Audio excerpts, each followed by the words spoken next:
Buenas noches, bienvenidos a esta nueva edición de Coloqueo, la número 214 de la programación virtual que se coordina desde el Instituto de Cultura Puertorriqueña y se discuten temas de Puerto Rico y el Caribe. Yo soy Pablo Luis Crespo Vargas y seré su moderador. Esta noche hablaremos sobre las devociones en la toponimia de los barrios con el doctor Rafael A. Torres San Inocencio, quien ya ha estado con nosotros en varios coloqueos anteriores. Saludos, Rafael, ¿cómo te encuentras? Muy bien, este es mi cuarto. Yo espero que a la cuarta salga bueno. Bueno, todos han salido excelentes y como te estaba comentando de los videos en YouTube de coloqueos, los tuyos son de los más que se ven.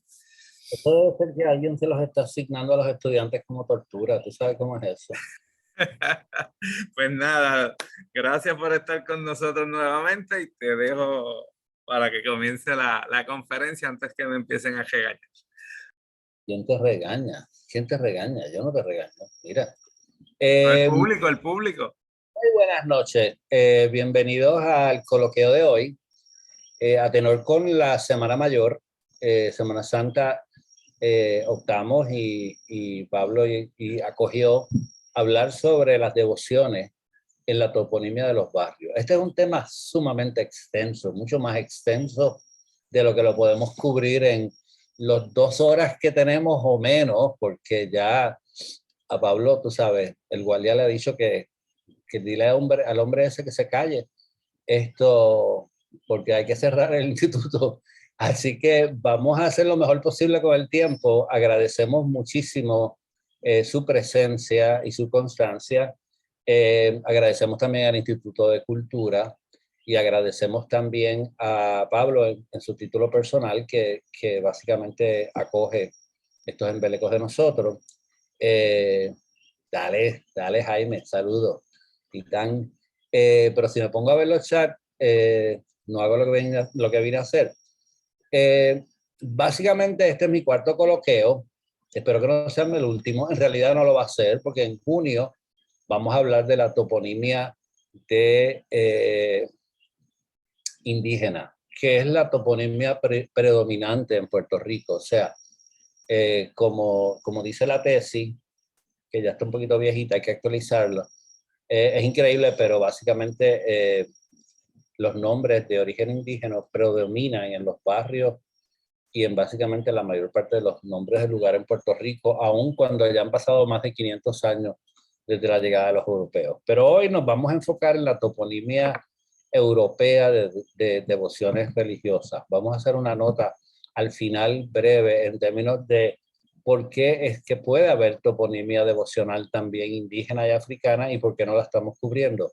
Pero el contexto que estamos trabajando es en particular la toponimia europea hispana, porque no solamente hispana, europea o del antiguo continente, y cómo ha quedado en nuestros barrios, consignada en nuestros barrios, perpetuada en nuestros barrios, y qué básicamente eso dice en términos de qué somos y cómo somos y qué fuimos y qué somos ahora, o sea, cuál ha sido nuestra trayectoria histórica.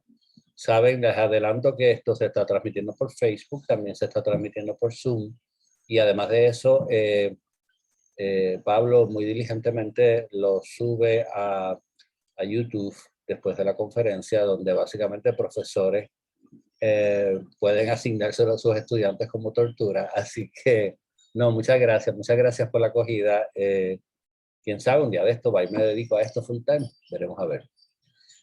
Voy a hacer un pequeño repaso. Aquellos de ustedes que sí vieron la segunda conferencia, la primera de los barrios de San Juan como municipio, y la segunda que era sobre los barrios de Puerto Rico en general, que era el stand-up comedy fuerte, porque tanto, o sea, gente, es cierto, son 2 volúmenes gigantescos. La tesis, yo de verdad que hice una tesis de maestría que todo el mundo me dijo que era doctoral, pero básicamente guardé el tiempo para, para básicamente esto hacer otra tesis doctoral. Es una tesis de maestría del Centro de Estudios Avanzados de Puerto Rico y del Caribe, que fue dirigida por la doctora Itza Alegría Ortega, obviamente por su tío Ricardo Alegría, la inspiración de esta tesis, y el doctor Marcial Ocasio, a Itza y a Marcial les envío un especial abrazo y los hago corresponsables de que, gracias a Dios, mucha gente está buscando los orígenes de sus barrios, reconstruyendo la historia de sus barrios. Como dije en la primera sesión, cuando decidimos hacer esta tesis, casi le tuvimos que rogar a Itza y a Marcial que la dirigieran porque la gente decía que los barrios no tenían historia. Gran sorpresa.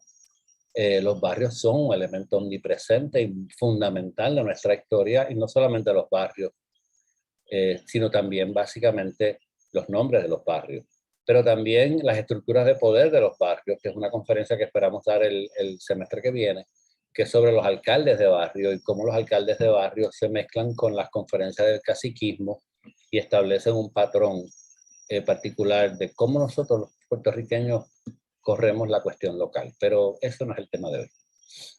También eso evolucionó en un libro, y yo siempre lo digo, el libro es una obra que inauguró la colección Dr. Arturo Morales Carrión, que fue realmente la persona detrás de la disertación del caciquismo y del autonomismo del 98, uno de mis mentores principales, a quien yo le estoy muy agradecido por muchas cosas, y entre ellas la pasión por escribir. Fue publicada en 1999 y está disponible de gratis, llamando al 787-721-2087. No está disponible en las librerías. Si lo busca en Amazon y en esas cosas, posiblemente yo lo he visto hasta en $300 en Amazon, y yo digo, Dios mío, pero ¿por qué están pagando tanto por eso? Pero lo que sí les insto es que si pasan por Vallas a buscar el libro o llaman por teléfono, hagan una donación a la fundación para que la fundación pueda continuar su obra. Saludamos a la amiga Sonia Canetti, que es la nueva directora ejecutiva de la fundación y con la cual queremos hacer cositas con los barrios en el futuro. Así que el libro está disponible, es cuestión de llamar al 721-2087 e ir a buscarlo en Valleja o hacer arreglos para su envío por correo, y además de eso dejar una donación, eso es bien importante. También hay un montón de artículos sobre los barrios que hemos publicado. Teníamos un blog y en Saludos, esas dos publicaciones ya no están en línea. En 80 grados hemos hecho un montón de artículos, y básicamente los de 80 grados se han enfocado en la historia de barrios en particular, que es otra vertiente de esto. Esta es la historia macro de un sujeto micro. Por tanto, yo no la considero microhistoria, porque microhistoria es lo que hacemos en 80 grados, lo que hacíamos en 80 grados, y es, vamos a enfocarnos en la historia del barrio Indios de Guayanilla, que es tan importante. Aparte de los terremotos, es donde el compañero Raniel ha trabajado las piezas de arqueología estas que son una incógnita y que estamos buscando con toponimia, a ver si encontramos algunas pistas a través de la toponimia. Y obviamente en Lapicero Verde, pues son enfoques en barrios, pero son enfoques en temas en particular como guerra, como Atorrey, barrios que han sido hitos históricos, etcétera. Eso sí todavía están en línea y se los recomendamos mientras estén. Y obviamente pues yo seguiré, según el tiempo me lo permita, escribiendo más sobre los barrios individuales o sobre los hitos militares o los hitos sociales de los barrios, como hoy, que es el religioso. Brevemente conocemos al Puerto Rico de los 78 municipios, pero básicamente no estamos tan al tanto del Puerto Rico de los 899, 902, según el censo del 2010, barrios. Esas jurisdicciones que tienen deslindes casi invisibles, que se derraman de un barrio a otro y que básicamente constituyen el sujeto de estudio mío desde hace mucho tiempo.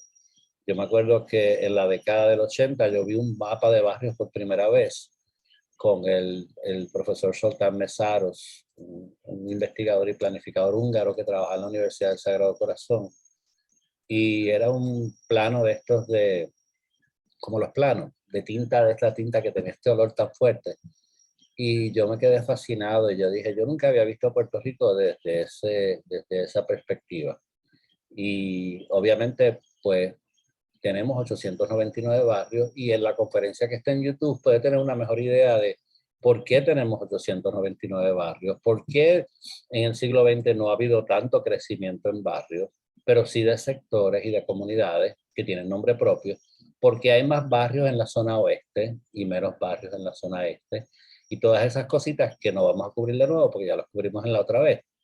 La palabra barrio, como siempre decimos, proviene del árabe y significa tanto el exterior como el interior. Por eso es que podemos hablar de los barrios intramuros del viejo San Juan, que son los barrios que componen la ciudad murada o que componían la ciudad murada en Cambiado. Y los barrios extramuros, que son los nombres que se les daban a las comarcas o localidades.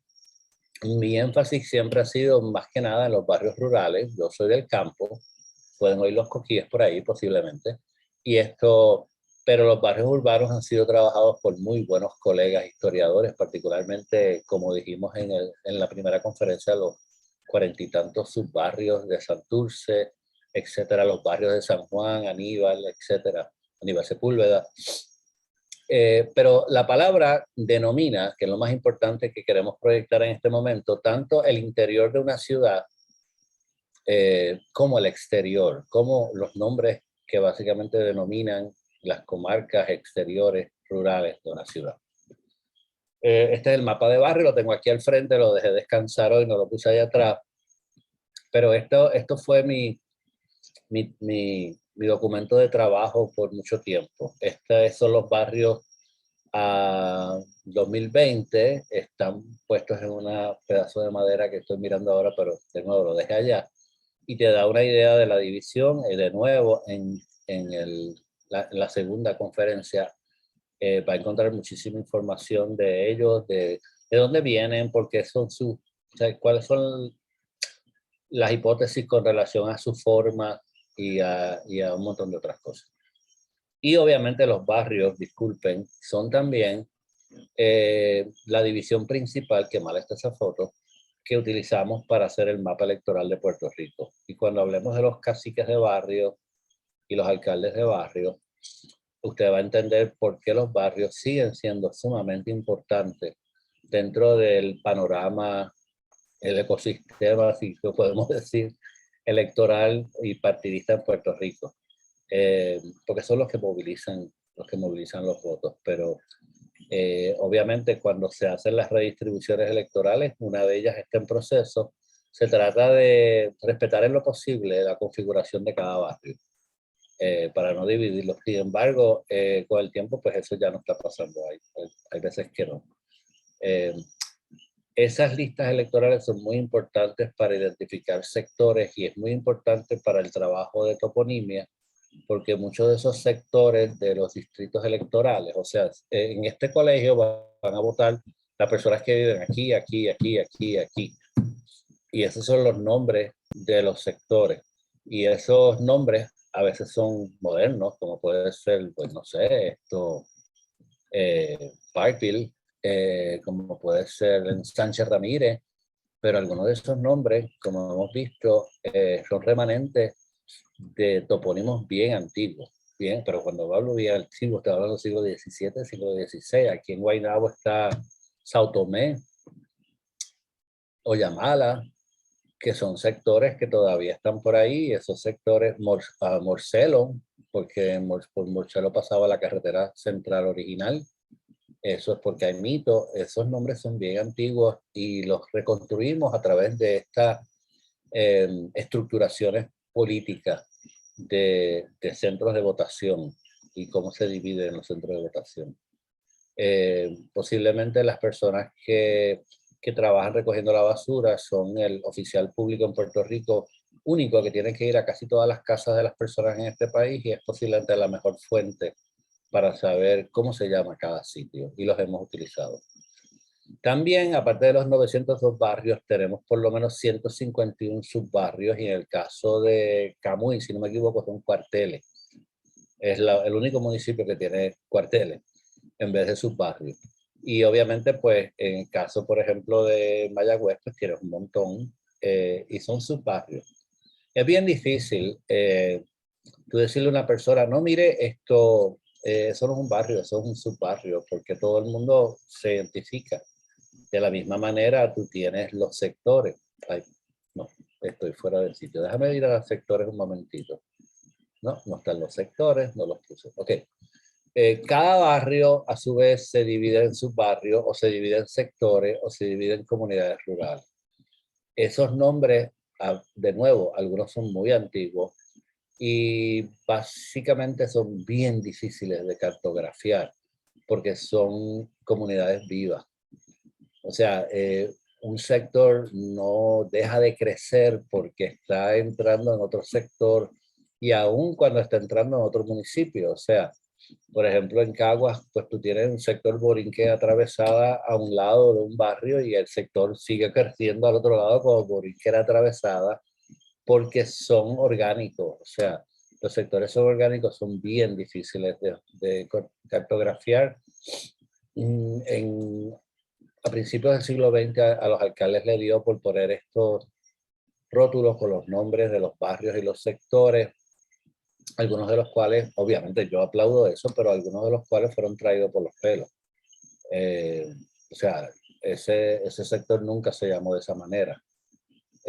A veces le pusieron el nombre de un cacique político, te digo sinceramente, pero es importante, pero es difícil. Hay que entender que no todos los municipios se atreven a cartografiar los sectores porque son jurisdicciones que están constantemente creciendo y que a veces crecen y cruzan la línea del barrio y la línea del municipio también.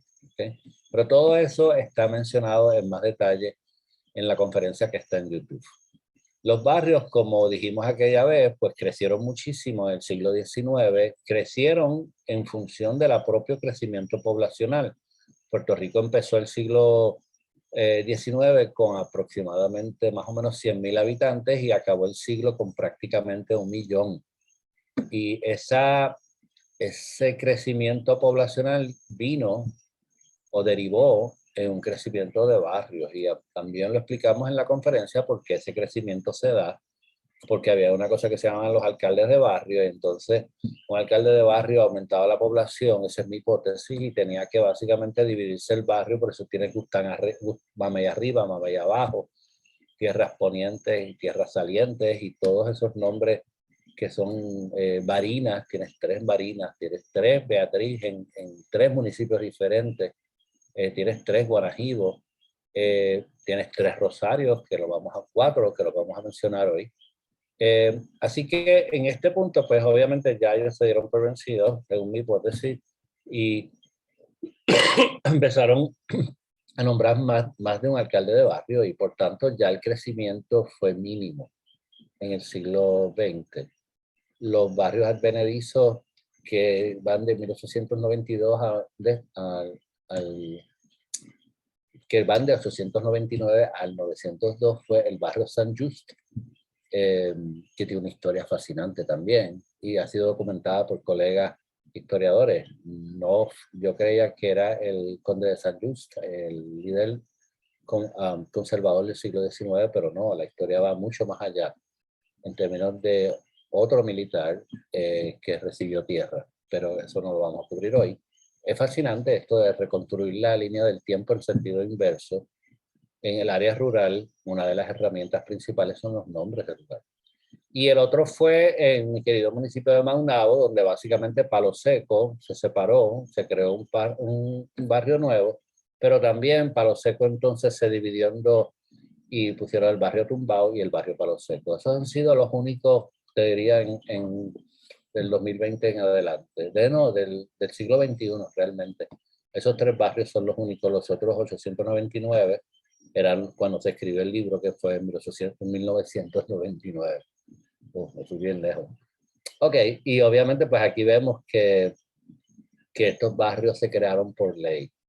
En los siglos XIX los barrios se creaban en la Diputación Provincial. Era un proceso bastante informal. Ya para crear nuevos barrios, pues tú tienes que básicamente hacer una ley. ¿Cuál es el impacto de crear un nuevo barrio? Políticamente o económicamente, prácticamente ninguno. Es una cuestión de identidad comunitaria, porque realmente, como dijimos en la conferencia anterior, antes sí, porque antes los barrios el alcalde de barrio colectaba los impuestos, pero ya eso es más simbólico que otra cosa. Por eso es que decimos que esa imagen de los barrios de Puerto Rico, de los 899 barrios, es una fotografía de cuál era la concentración poblacional en Puerto Rico a finales del siglo XIX. Porque los barrios reaccionaron a los cambios poblacionales y entonces se detuvieron a principios del siglo XX. Y obviamente, pues, es como si tú miras ese mapa que vimos ahorita con todos los barrios, estás viendo más o menos una, no una reproducción, pero una visión panorámica de la concentración poblacional en aquella época. Por eso es que tienen muchos barrios en Utuado, que es un municipio que era el segundo municipio más poblado en 1899. Y Maricao también, y Las Marías, y toda esa conglomerado de café, tenía mucha población en el siglo XIX, ya no. Ok, ese era el que estaba buscando los famosos sectores.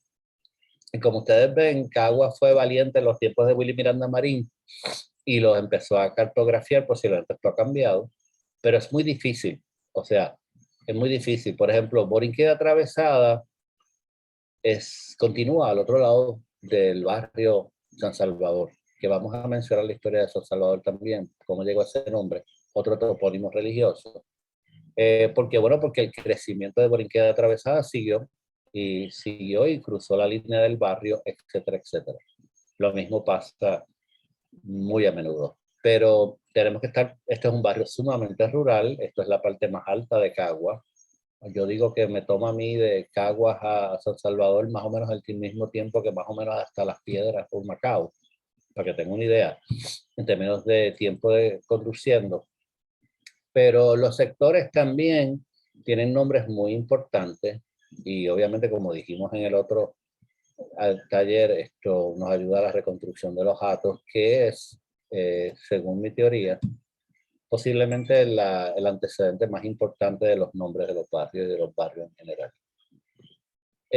También este taller esto fue bien bueno, este mapa, y creo que lo acaban de sacar de nuevo, y te da una idea cómo los barrios urbanos han ido creciendo, y obviamente los barrios suburbanos también, y ya cada día pues hay menos barrios rurales, que es mi área de investigación, pero este mapa a mí me gustó mucho porque manifestó visualmente algo que yo estoy viendo, y es que las áreas urbanas van trayéndose, y no solamente es en San Juan, o sea, en Arroyo había un barrio Cuatro Calles que fue, ¿cómo es? Que fue absorbido, todavía le dicen Cuatro Calles, por el barrio Pueblo, o sea, los barrios pueblos crecen y van trayéndose antiguos barrios rurales a su entorno urbano. Los antecedentes de los barrios, brevemente, los sitios, o sea, el sitio de Sabana Llana, en donde básicamente se trajeron canarios para sembrar, personas de las Canarias, no canarios, personas de las Islas Canarias, para sembrar, pues esos son los primeros topónimos. ¿Por qué? Bueno, porque la toponimia es bien interesante. Algo hace que un sitio de buenas a primeras adquiera un nombre. Y ese nombre es el sujeto de estudio de los que trabajamos toponimia. Pues la Sabana Llana, que hoy en día son dos barrios de Río Piedras ahí San Juan, desde el 52, pues básicamente salen las crónicas. Morcelo, el sector Morcelo sale en las crónicas porque es una pendiente que todavía existe, bajando de Caimito hacia Cagua, en donde básicamente se despeñaban las carretas. Y sale en las actas del cabildo que están allá atrás. Es importante porque al ponerle el nombre a un sitio, tú básicamente lo defines, y esos nombres antiguos te dan un panorama de cómo era el mundo rural, particularmente al inicio de la colonización europea. Pero además de eso, te da señas distintivas. Tienes que tener en consideración que en la historia rural no hay muchos documentos.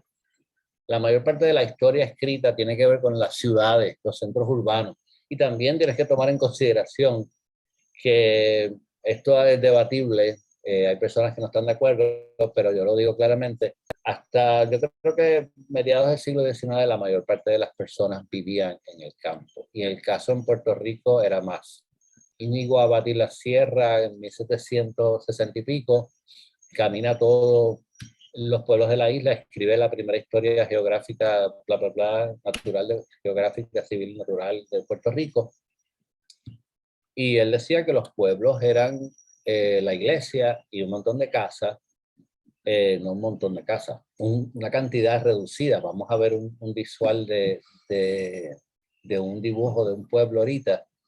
Y muchas de esas casas eran de personas que tenían dinero y que básicamente venían los fines de semana o venían periódicamente a la casa, no vivían permanentemente porque la mayor parte de la gente vivía en el campo, porque trabajaba en el campo, porque producía medios de agrícolas o ganado o lo que fuera, ya sea para venta o ya sea para contrabando. Esa es otra historia, pero Puerto Rico sobrevivió por el contrabando, que no era culpa de los puertorriqueños, que España no facilitara el comercio tampoco, pero vamos.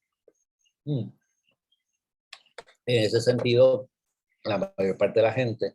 Y de pronto hay una persona que vive, el ejemplo que yo digo es, pues mira, Gregorio Santolaya pone un trapiche hidráulico en el río Bayamón y entonces ese era el trapiche de Santolaya y aquello se quedó llamándose hasta el día de hoy allá abajo en los montes, Santolaya.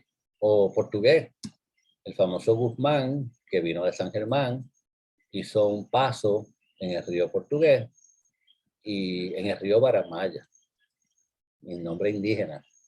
Y con el tiempo el paso del Portugués se quedó, que es lo que me llega a los pasos. Otra básicamente de las antiguas, de los topónimos más antiguos, son los pasos de los ríos. Y nosotros que tenemos canitas, yo por lo menos me acuerdo de circunstancias en donde no habían puentes y la gente pasaba el río en un punto donde era bajito en carro. Esos eran los pasos. Entonces, el paso del Portugués, pues obviamente se convirtió en un punto importante porque era por donde se vadeaban los ríos. Los ríos eran mucho más caudalosos, presumiblemente en los tiempos tampoco tenían represas ni nada por el estilo. Había menos espacio rural, etcétera. Y obviamente los pasos eran muy importantes y en el caso del Portugués, pues el paso del Portugués no solamente denominó el barrio, sino denominó el río y básicamente ya el río no se llamaba Baramaya, se llamaba Portugués. Así es que las cosas adquieren los nombres. En el caso de Palo Seco, que es muy cercano a mi familia, el paso del Palo Seco era el paso del río Bayamón. El río Bayamón era el Expreso de las Américas del siglo XIX, XVIII, XVII. El río Bayamón desembocaba en la bahía, la isla de Cabra es una isla. Y obviamente era un punto muy importante tanto para la defensa de las guerrillas criollas como para el comercio. O sea, las tejas y los ladrillos de gran parte de San Juan se cosieron en el hato de La Teja. El hato de La Teja en Bayamón era una comunidad de afrodescendientes o negros libertos que tenía un gran emporio de producir tejas y ladrillos que transportaban en piraguas por el expreso Río Bayamón hasta el viejo San Juan. Entonces, pues el paso del Palo Seco es muy importante porque un ancestro mío manejaba ese paso, tenía una licencia para moverlo con ancón. Los que tienen anitos también y canitas también se acordarán del ancón de Río Grande de Loíza en Loíza. Pues se ganaba mucho dinero con eso y se adquiría tierra, porque tú tenías el derecho de pasar la gente de un lado a otro con las mercancías. Así que los pasos fue otra de las formas para darle nombre a los lugares en Puerto Rico y por supuesto mi favorito, los hatos. No voy a entrar en todo el detalle de los hatos. Los hatos son este cuadro, sin embargo, tengo que mencionarlo. Esto es La Dama Caballo, gracias a Pancho Moscoso, que estuvo por aquí hace poco. Una de las versiones de La Dama Caballo, que es un cuadro chiquitito, que gracias a la tecnología, pues aquí atrás tenemos la única fotografía existente de un hato del siglo XVIII. Su trapiche, su casa, su almacén, su río, su bosque, Y obviamente deforestación porque se sacaba de esto producción de algo aquí que parece ser plátanos para subsistencia y mucho ganado. Pues la mayor parte de los no hemos logrado, o sea, no hay una lista, o por lo menos no hemos encontrado todavía una lista completa de los actos, aunque se ha adelantado mucho en el siglo XXI y se han documentado muchos más actos, y en algún momento yo me sentaré nuevamente a ver las fuentes nuevas. Pero con la información que yo tenía en la década del 90, pues reconstruimos este mapa en donde vemos que muchos nombres de atos hay. No solamente Ato Rey, ni Ato Viejo, ni Ato Nuevo, ni nada más, pero cosas como ni Ato Tejas, pero otros lugares que sabemos que eran atos por las crónicas. O sea, Muesas nos dice en 1776 cuántos atos había, pero a diferencia de Cuba y otras jurisdicciones cercanas, no se hizo un mapa, o por lo menos no sabemos un mapa. La forma de los barrios tiene mucho que ver con la forma de los atos que inicialmente se hacían en un diámetro. O sea, yo tiraba, no sé, tantas caballerías y entonces todo ese círculo era mi ato. Pero en realidad eventualmente eran los accidentes geográficos los que delimitaban mi ato. Pero esa historia, tenemos que hacer un coloquio sobre los atos. Va a ser muy interesante porque son un factor tan importante en la historia de Puerto Rico que ha pasado desapercibido por mucho tiempo. Sugerimos fuertemente la lectura del nuevo libro del doctor Francisco Pancho Moscoso sobre los atos, entre otros, porque todo el mundo estaba enfocado en las haciendas y hasta cierto punto pues la historia marxista, los medios de producción y la marxista por política era porque básicamente le daba preponderancia a la economía y las haciendas y todo lo demás, y se los olvidaron los atos. Y nosotros vivimos de los atos en el siglo XVII, XVIII, gran parte del XIX, porque eran los que producían lo que contrabandeábamos, que nos permitía básicamente subsistir, porque las Antillas Menores europeas, los emporios de caña, no tenían necesariamente espacio ni ríos para sustentar ese ganado. Pero ese es un tema, yo creo que Pablo, vamos a hacer un coloquio el año que viene, el semestre que viene, después de verano, sobre los atos Sí, sí, vamos a trabajarlo. y básicamente su importancia, y tal vez podemos invitar a Pancho también para que le dé también su visión mucho más estudiada. Este mapa me fascina. Este es un mapa de 1886 que me ha ayudado a mí muchísimo para identificar estos nombres de barrios desaparecidos. Y no solamente eso, yo era bien atrevido, le ponían un punto a un barrio que para mí, yo creo que nadie se atreve a hacer eso porque el barrio no tiene un centro necesariamente. Ahora hay barrios que sí, pero... así que vamos a hablar de la toponimia y vamos a llegar a lo religioso media hora más tarde. Ok, la metodología, que hay gente que dice que es experimental y que es anecdótica y que es esto, pero básicamente lo que estamos diciendo es que en la historia rural trabajamos el nombre y sigamos, como decía Mark Bloch, la línea del tiempo en sentido inverso. ¿Por qué esto se llama frailes? ¿Por qué esto se llama monacillo? ¿Por qué esto se llama Santa Rosa? ¿Por qué esto se llama Santurce? ¿Y cómo se llamaba antes? San Mateo de Cangrejo. Ah, ¿y por qué se llamaba San Mateo de Cangrejo? ¿Y qué básicamente pasaba aquí? ¿Y por qué este es el barrio Mamey? ¿Y por qué este es el barrio Chupacayo de Fajardo? ¿Y qué es un chupacayo? Un chupacayo es una planta. ¿Y por qué esto es palma? ¿Y por qué esto es cacao? En Patilla, pues aquí se sembró cacao. ¿Por qué este barrio se llama Real? ¿Y por qué está en las cínsoras de la cordillera al norte de Patilla? Porque fueron las últimas tierras realengas, y realengo no es un perro necesariamente. Realengo es una tierra que nadie ha reclamado, por tanto no tiene dueño, por tanto si no tiene dueño es del rey. Y por eso es realenga, por eso es que le llamamos a los perros perros realengos. O sea, cómo el nombre de los lugares nos ayuda y nos da pistas que a veces no están en los documentos para básicamente tratar de reconstruir esa historia rural bastante escondida. Hay otros métodos que se han trabajado también, pero por lo menos al yo tener el nombre, yo sé dónde buscar. Al yo saber que había un nombre en particular, entonces esas crónicas que publicó doña Aida Caro Costa, que son increíbles. Ahora mismo salió el libro digitalizaron el libro de Pedro Tomás de Córdoba, que yo perdí pestañas y saqué arrugas trabajando ese libro, pero ese libro es una fuente increíble de cómo eran los barrios y los municipios en 1830. Tiene muchos errores, hubo muchas correcciones. Eh, Están las descripciones topográficas de la década del 50-60 que no han sido publicadas, que están en el archivo general, que no están completas tampoco, pero que básicamente nos dan una idea. Así que utilizando los nombres, como decía Mark Bloch, empezamos a correr la línea del tiempo y encontramos un nombre y decimos, y eso existe. ¿Qué es lo que estamos haciendo con lo de Raniel? O sea, hay una crónica francesa que le da un nombre al lugar donde aparecieron las piezas y ese nombre no aparece por ningún lado. Así que en los fines de semana estoy buscando todas las fuentes a ver si algo se aproxima.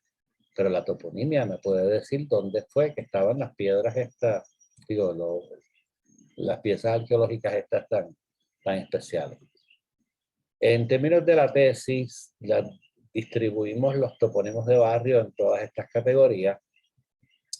Ya trabajamos con la de municipio, pero tenemos y el nombre homónimo, o sea, el río Bayamón, el río X, el barrio se llama del mismo nombre, Guarajibo, por ejemplo, hay 3 barrios Guarajibo.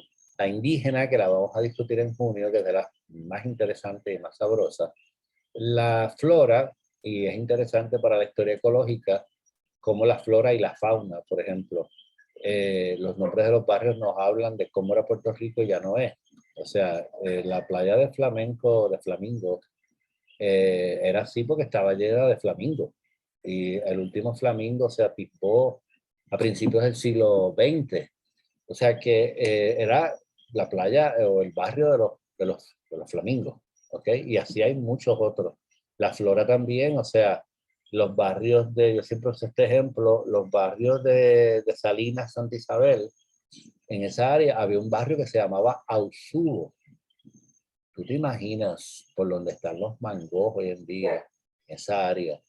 Un bosque de Ausubo. Lo que pasa es que eso se tumbó para convertir a Puerto Rico en una factoría de caña.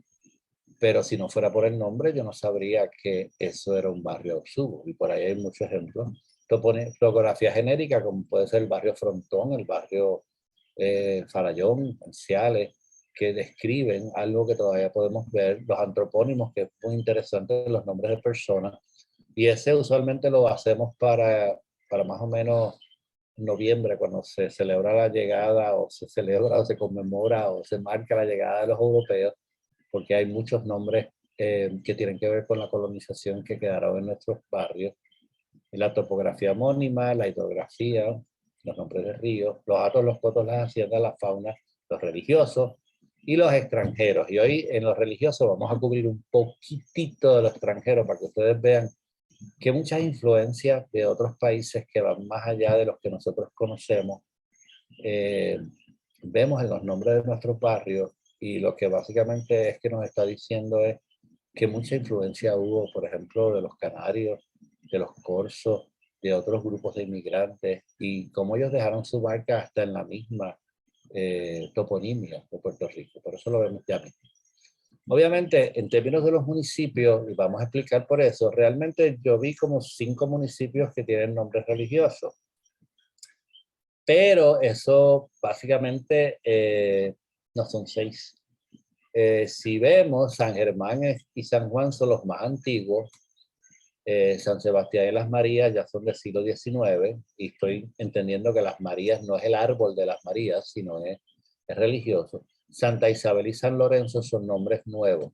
Santa Isabel es un municipio nuevo, era Cuamo abajo, y San Lorenzo era el Hato Grande. El nombre de San Lorenzo es relativamente... Eso no quiere decir que cada uno de los municipios, como vamos a ver, tenga un patrón o un santo patrón en su nombre. ¿Ok? Ese santo patrón en su nombre a veces persistió como el nombre del municipio en algunas pocas instancias, En otras instancias, obviamente, pues persistió como el nombre de la parroquia o del patrón de donde vienen las famosas fiestas patronales, o sea, San Miguel de Arecibo, etcétera. Pero eso lo vamos a ver ya mismo. Así que hay toponimia religiosa municipal, pero está escondida en el nombre completo original del pueblo, y lo vamos a ver ya mismo. La toponimia religiosa, aparte de las ciudades como San Juan y San Germán, como vimos, los asentamientos iniciales, como San Juan y San Germán, de las primeras edificaciones o establecimientos religiosos que se dieron fuera de las áreas principales, lo que hoy llamamos las áreas rurales o los pueblos principales, fueron las ermitas. Las ermitas fueron el origen de algunos barrios y de muchos municipios en Puerto Rico. Es un mito esto que dicen que la gente iba a misa todos los domingos, ¿ok? Lo siento por los católicos. En los tiempos de antes, hasta cierto punto tu precepto de ir a misa estaba determinado por la distancia que tú estabas de la iglesia más cercana, ¿ok? Definitivamente en Viernes Santo había que hacerlo y la gente hacía romerías, y yo he visto romerías que todavía se hacen en Costa Rica, que la gente baja de las montañas a caballo. Y obviamente en Navidad, misa de gallo, ese tipo de cosas. Pero realmente la gente no tenía que bajar del monte todos los domingos. Eso es una gran exageración. Y eso se terminaba. Ante la necesidad de tener esto, ermitas, o sea, de tener establecimientos donde se pudiera, son como capillas de culto religioso, algunos dueños de hatos principalmente empezaron a construir ermitas, que es una pequeña capilla que servía a una comunidad aislada y distante de los núcleos poblacionales principales. Muchas de esas ermitas fueron el origen de eventuales parroquias, y las parroquias, en muchos casos, fueron parte del origen de los poblados. Quedan ermitas en Puerto Rico, vamos a ver 2 o 3 de mis favoritas, la de la Candelaria en Toa Baja, que aunque usted no la ve, está en el medio, está ahí metida, entre Levitown y Cataño, y está gritando hace años de que se recupere y se restaure. La ermita de la Candelaria es muy importante y no puedo enfatizar más porque está muy vinculada también a este otro personaje que está siendo rescatado, que es Miguel Enrique, porque era parte del plantaje, pero no voy a entrar en eso porque no acabo. Un personaje súper interesante y que se merece un coloquio completo. Otra ermita que me dijeron que estaba pero que muy deteriorada después de los terremotos es la ermita del barrio Barina en Yauco. Y mire esos arcos, yo creo que son góticos, no quiero decir porque eso no es mi área, pero yo llegué a ver esa ermita y es fascinante. De nuevo, está allí esperando que alguien la recupere. Como la distancia hacía difícil asistir a misa, básicamente se creaban estas ermitas, especialmente en áreas de producción, en áreas donde había buena producción, había buena actividad, ya sea de hatos o en hacienda, etcétera. Y obviamente nos quedan muy pocas ermitas. No todas las ermitas pasaron a ser parroquia, como ya dije, pero hay que recuperarlas. También está la ermita de San Antonio de la Tuna, en Isabela, que esas sí fueron rescatadas, que fue la primera fundación de lo que hoy conocemos como Isabela, y ahí gran parte de la ermita, y eso es bien viejo, ha sido protegida, restaurada, y está allí como un punto de interés turístico cultural. Como ven, los antiguos asentamientos era la iglesia y 2 o 3 casitas, o sea, la gente vivía en el campo, y los antiguos asentamientos obviamente adquirían nombres, y esos nombres usualmente estaban vinculados con un santo. Ya voy con la ermita del Espinal, ya está en lista. Estás panasónico, Jaime. En ese sentido tenemos que visualizar que las iglesias, esta visión de nosotros de los centros urbanos debe ser reconsiderada porque en Puerto Rico la acción estaba en los campos, pero la iglesia tenía que llegar, el culto tenía que llegar a los campos y facilitarlo por razones religiosas y por razones también del, del control que tenía tanto la parte eclesiástica como la parte política en la vida de los puertorriqueños, porque la iglesia era tenía mucha influencia. Las ermitas, dos de las más conocidas, la de la Señora de la Candelaria y la Señora del Rosario en San Germán, básicamente persisten hoy en los nombres de los barrios de la Candelaria, que vamos a hablar, y de Rosario también vamos a hablar de ello, y de la influencia de los canarios. La gente no está consciente que las Islas Canarias fueron colonizadas por España, yo creo que 20 años antes del descubrimiento de la llegada de los europeos a América. O sea, las similitudes entre las Canarias y Puerto Rico van más allá de la música y de la forma de hablar. Obviamente a Cuba se fueron muchos canarios y a Puerto Rico también, pero a Cuba se fueron más. E influenciaron muchísimo. Me acuerdo aquella serie fantástica que se llamaba Tenderete y yo me quedaba increíblemente impresionado por la similitud. Pero los canarios eran, vamos a ponerlo así, comunidades colonizadas. Y fueron comunidades colonizadas en donde hubo una intención de acabar con los guanches, si no me equivoco, que eran los indígenas. Pero también en las Canarias también hubo muchos portugueses y muchos de los apellidos, que son muchos, de origen portugués en Puerto Rico, posiblemente vinieron a través de las Canarias, o de canarios portugueses, o de descendientes de portugueses, que básicamente llegaron a las Canarias. Nótese que la Virgen de la Candelaria es morena, igual que la Virgen de la Monserrate, si no me equivoco. Yo la tengo allá abajo, sí, la Monserrate es morena. Eso dice mucho en términos de la identidad racial, tanto de los puertorriqueños como de los canarios. O sea, no es una virgen blanca, pero eso es otro tema interesantísimo que podemos hablar cuando hablamos de la influencia canaria. Hay mucho debate de cuánta influencia canaria hay. Yo les puedo decir que en términos de toponimia hay mucha más de la que básicamente se le adjudica. En términos de si los canarios se quedaron o no se quedaron, o si se quedaron concentrados en unas áreas y se mezclaron. Hay mucha investigación pendiente, hay mucha buena investigación reciente que debe considerarse, pero en términos de toponimia, ellos estaban ahí. Por ejemplo, los 3 barrios Rosario de San Germán fueron originalmente uno solo, bajo el nombre del barrio Santuario de Rosario.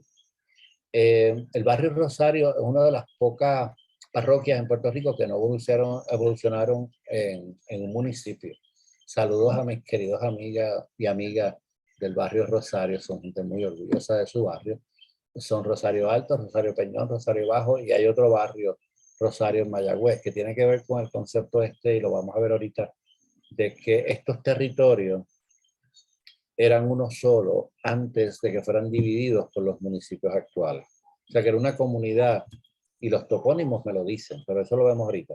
También el barrio San Antón de Ponce, que es tan importante y tiene tanta tradición, fue también una ermita de a don Antonio Abad y Rodríguez, mandó elegir en honor a San Antonio Abad, y no es la única. También creo que en Humacao se dio otra ermita de eso. Así que obviamente la toponimia religiosa se manifiesta en las ermitas. Las ermitas en muchos casos le dieron los nombres a los barrios. En algunos casos las ermitas evolucionaron a iglesias, en algunos casos las ermitas se quedaron abandonadas, como la que ustedes vieron, y en otros casos llevaron a parroquias que básicamente movilizaron el que se creara un pueblo. Tal vez lo vamos a ver, Esperanza en Arecibo y Rosario en Mayagüez, San Germán, fueron las únicas parroquias, lo vamos a ver ahora, que no evolucionaron en un municipio. Todas las demás prácticamente. Con el tiempo muchas ermitas evolucionaron en parroquias y estas en aldeas y municipios. Usualmente la ermita antigua que estaba en la ribera del río, cerca de un hato, en un centro de producción, iba creciendo, se convirtió en una parroquia, y básicamente se conseguía a algún dueño de tierra o que donara una tierra para básicamente hacer lo que llamaban el ejido, que es el área alrededor del pueblo. Se hacía una cuadrícula eh, que estábamos comentando el otro día en Facebook, que Felipe II tenía todo organizado, cómo fundar un pueblo y cómo hacer la cuadrícula y todo lo demás, pero pues, la gente lo hizo como le dio la gana. Pero en general tú vas a ver en los pueblos de Puerto Rico que hay una plaza que tiene múltiples propósitos. No solamente es una plaza de armas, también es una plaza del mercado, de intercambio, pero que básicamente vas a tener por lo usual, por un lado la Casa del Rey, que es la alcaldía, y por otro lado la iglesia. Y la tierra del ejido era una tierra alrededor del pueblo que no se podía edificar, como los Campos del Morro, por ejemplo, porque era donde la gente iba a sembrar, iba a poner su ganado, y se daban unas peleas del cara en términos de los ganados de los ejidos, porque obviamente pues si tú vivías en la ciudad no podías tener ganado, no podías sembrar, o sea, tenías que tener una tierra común en la parte, en lo que llamaría la segunda periferia del pueblo, para que tú pudieras tener tu producción, tu tala, como dicen en el campo. Eh, esa transición de ermita a parroquia tiene que ver con el aumento poblacional, como toda la edificación de pueblos en el siglo XIX, que hemos hablado en otras conferencias. Y el vecindario pues iba evolucionando y hasta que entonces se lograba una donación de tierra, esa donación de tierra eh, para construir esto, el centro del pueblo, dinero para construir la iglesia, la casa del rey, y se nombraba un, ya rayos, me olvidó la palabra, creo que un regidor o algo así, que fuera a la Diputación Provincial y al gobernador y a veces hasta España para autorizar la fundación del pueblo. Y se fundaba el pueblo.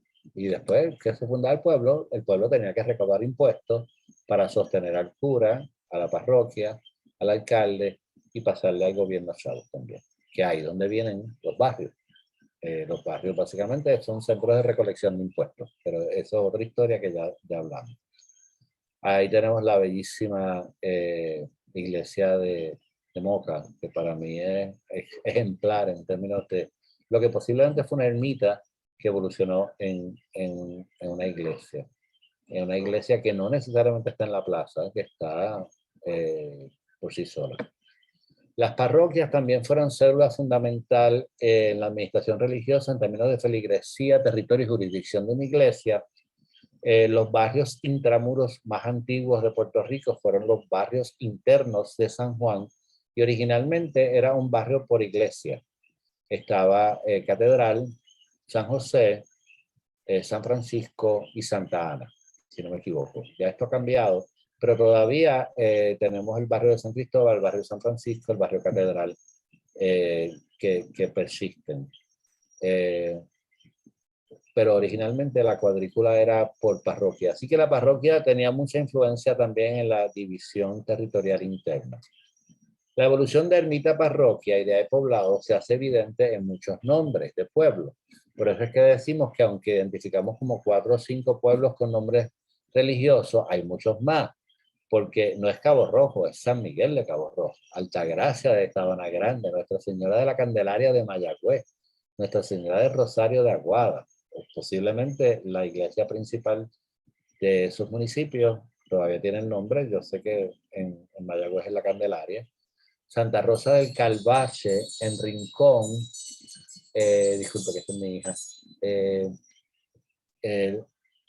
que era el nombre original, Santa Rosa de Rincón, Espíritu Santo de Loíza, San Antonio Abad de Añasco, San Antonio de Padua de la Tuna, en Isabela, Nuestra Señora del Rosario y la Monserrate de Arecibo, San Miguel de Hato Grande, que después se convirtió en San Lorenzo, San Mateo de Cangrejos, que de todos conocido, y Nuestra Señora de la Concepción de las Piedras, en San Germán también es Concepción y Arecibo y Manatí, entre muchos otros.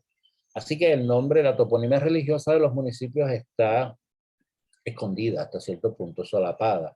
Y el nombre original de la jurisdicción, que después, en casi todos los casos, se quedó con el segundo nombre como Sabana Grande y no Altagracia de Sabana Grande, pero están ahí. Y eso se lo debemos a las parroquias. Las parroquias también no necesariamente evolucionaron. no todos los nombres religiosos de los municipios vienen de parroquia. Por ejemplo, el nombre de Santa Isabel, que era el antiguo barrio de Cuamo Abajo, de Cuamo, que evoluciona en un municipio aparte, pero no hay una ermita de Santa Isabel en Santa Isabel. Se conjetura un vínculo entre la fecha de autorización de la fundación de Santa Isabel, que fue un 19 de noviembre de 1841, que es la fiesta de Santa Isabel de Hungría, pero también se ha especulado, como en el caso de Isabel II en Vieques, que fue un homenaje a la reina de España, que era Isabel II, por la gracia de Dios y la Constitución. Esa es mi última embolia, las monedas. Pero de eso escribiremos otro día. Cómo las monedas proyectan hechos históricos y actitudes y un montón de cosas que antes yo no las entendía, pero vamos.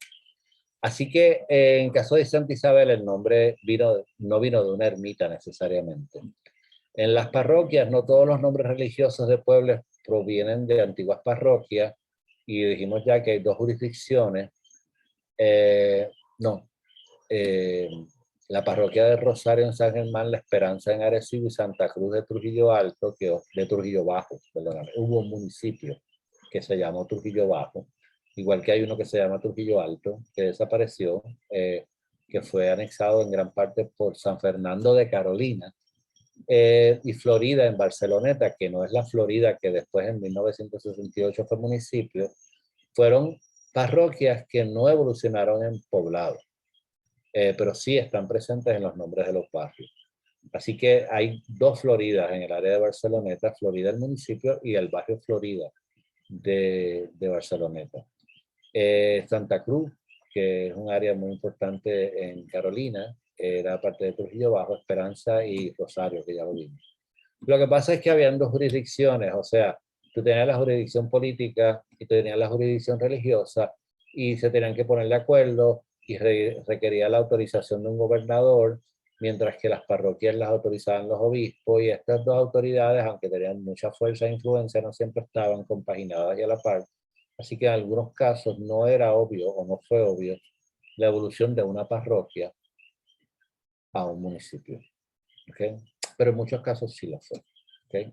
Y tampoco fue obvio la evolución de una ermita a una parroquia, de una parroquia a un municipio. Algunas se quedaron por el camino y obviamente toca a los historiadores locales en muchas formas documentar eso, porque como dijimos, siempre hemos dicho con la investigación de los barrios, nosotros estamos tratando de hacer un panorama de los barrios general, pero toca a los investigadores locales trabajar con las pistas que nosotros tenemos y las que surgen, las historias de sus barrios locales. Y de nuevo digo, en 1999 nadie quería dirigir mi tesis porque los barrios no tenían historia. Mira que mucho hemos caminado desde entonces, 22 años.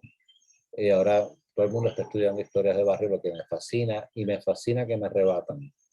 O sea, me fascina en que después de un tiempo nos hemos dado cuenta que el condado no tenía nada que ver con Ubarri, sino que el condado tiene que ver con el conde de Cumberland. Así que por ahí viene un libro excelente del condado. Creo que es de Enrique Vivón o de Aníbal Sepúlveda. Alguno de los dos los aprecio mucho. Que estoy pendiente de que salga porque estoy loco por verlo. Y nada, el trabajo del historiador es básicamente hacer lo que le toca en su tiempo y si es necesario que sea rebatido por estudios posteriores, pues que lo sea. No tengo ningún problema.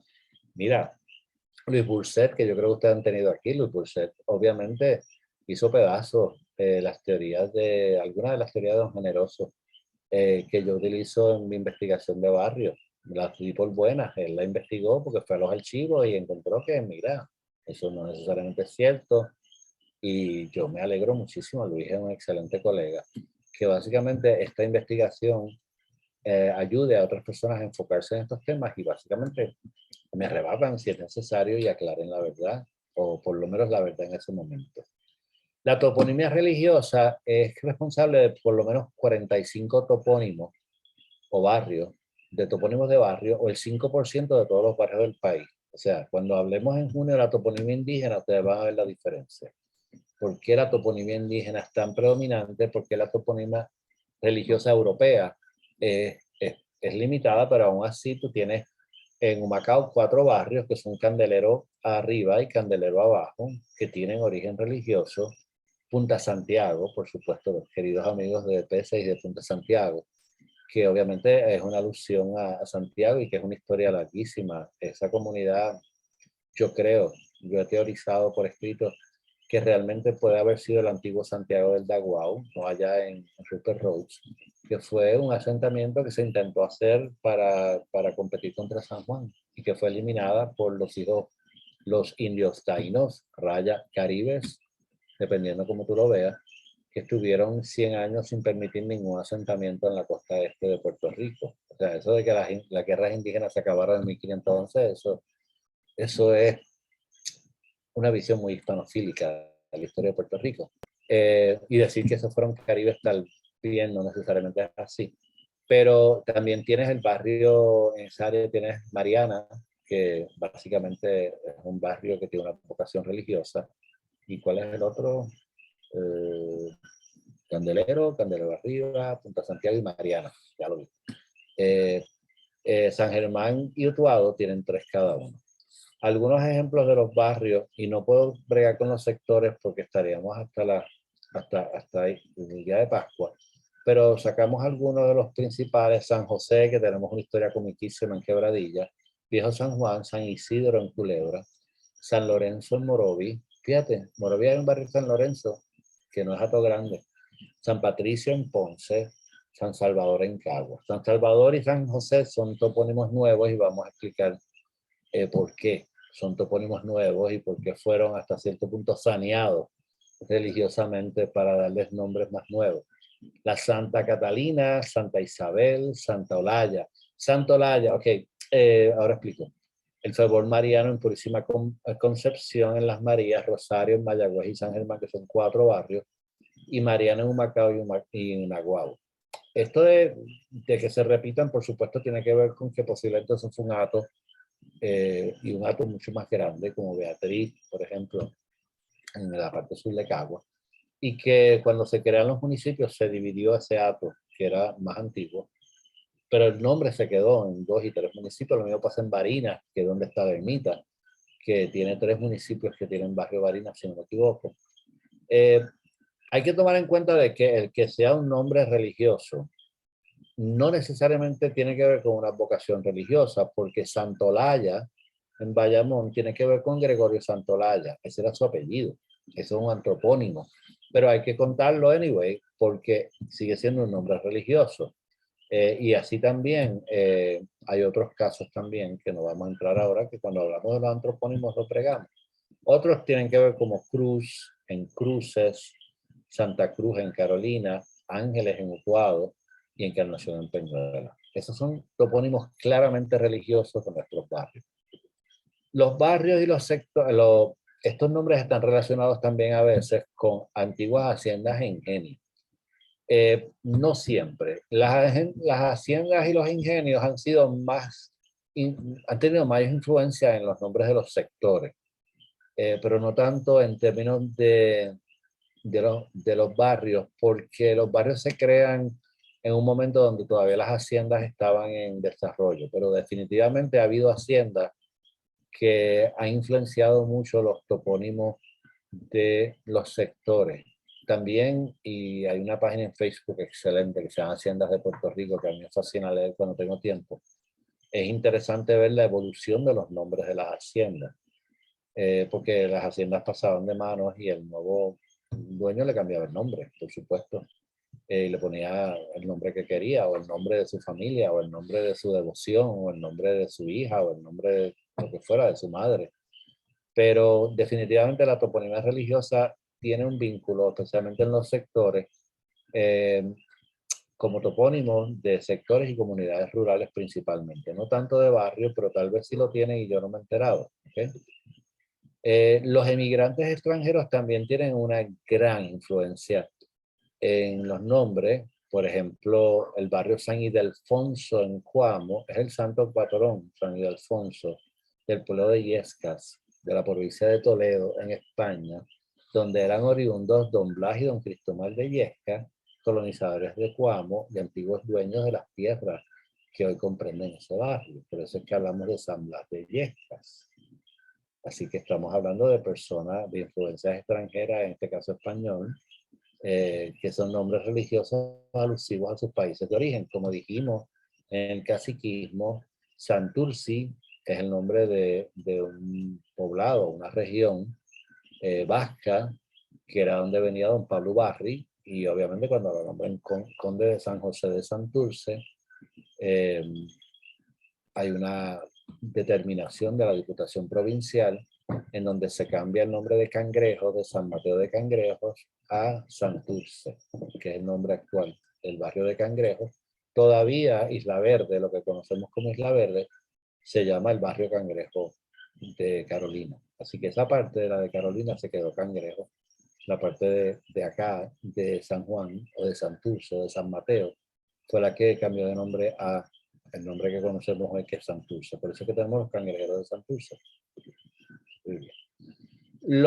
Volvemos a hablar de los canarios, o de los emigrantes de las Canarias, que trajeron, hay mucha toponimia canaria en Puerto Rico. O es básicamente una coincidencia, pero en la tesis trabajamos dentro de las limitaciones, buscamos la toponimia vasca, la catalana. La catalana es muy poca, tal vez Calvache, en Rincón, pero yo no estoy seguro si Calvache es catalán o vasco, que yo presumo que es algo parecido a Calvario, pero no estoy seguro tampoco, así que estoy aquí especulando. Pero la Canaria sí, o sea, hay lugares en las Islas Canarias que tienen nombres que se dan en Puerto Rico, aparte de Santa Cruz y de todo lo demás, cosas como Cerro Gordo. Es un topónimo aparentemente muy común en las Islas Canarias, que también eh, se convirtió en un topónimo de muchos barrios en Puerto Rico. Hay varios barrios, Cerro Gordo, en Bayamón, en el área oeste, suroeste también. Ellos trajeron sus devociones y las perpetuaron en los nombres de sus barrios, los canarios. En este caso, Candelaria, en Lajas, Toabaja y Vega Baja. Todavía celebramos la Candelaria.